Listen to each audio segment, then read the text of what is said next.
Covid ನಿಯಂತ್ರಿಸುವ ನಿಟ್ಟಿನಲ್ಲಿ ರಾಜ್ಯ ಸರ್ಕಾರ ಕಠಿಣ ಕ್ರಮಗಳನ್ನು ಜಾರಿಗೊಳಿಸಿದ್ದು, ಮಂಗಳೂರು ಕಮಿಷನರೇಟ್ ವ್ಯಾಪ್ತಿಯಲ್ಲಿ ಸೂಕ್ತ ಕ್ರಮಗಳನ್ನು ಕೈಗೊಳ್ಳಲಾಗಿದೆ ಎಂದು ಪೊಲೀಸ್ ಆಯುಕ್ತ ಎನ್ ಶಶಿಕುಮಾರ್ ಹೇಳಿದರು. ಅವರು ಈ ಬಗ್ಗೆ ಮಾಧ್ಯಮಕ್ಕೆ ಮಾಹಿತಿ ನೀಡಿ, ಮಂಗಳೂರು ಕಮಿಷನರೇಟ್ ವ್ಯಾಪ್ತಿಯಲ್ಲಿ ಮಾಸ್ಕ್ ಧರಿಸದ ಸುಮಾರು 2,000ಕ್ಕಿಂತಲೂ ಅಧಿಕ ಮಂದಿಯ ಮೇಲೆ ದಂಡ ವಿಧಿಸಲಾಗಿದೆ. 300ಕ್ಕೂ ಹೆಚ್ಚು ವಾಹನಗಳನ್ನು ವಶಕ್ಕೆ ಪಡೆದುಕೊಂಡಿದ್ದೇವೆ.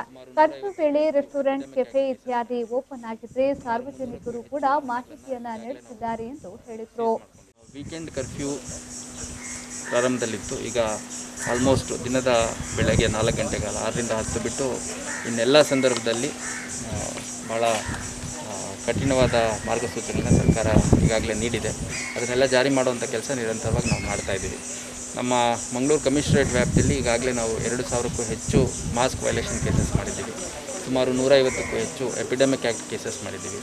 ಮತ್ತು ಸುಮಾರು 300ಕ್ಕೂ ಹೆಚ್ಚು ವಾಹನಗಳನ್ನು ಈಗಾಗಲೇ ನಾವು ಸೀಸ್ ಮಾಡ್ಕೊಂಡಿದ್ದೀವಿ. ಅದ್ರ ಜೊತೆಗೆ ನಮಗೆ ಸಾರ್ವಜನಿಕರು ಕೂಡ ಸಾಕಷ್ಟು ಮಾಹಿತಿಯನ್ನು ಕೊಡ್ತಾ ಇದ್ದಾರೆ.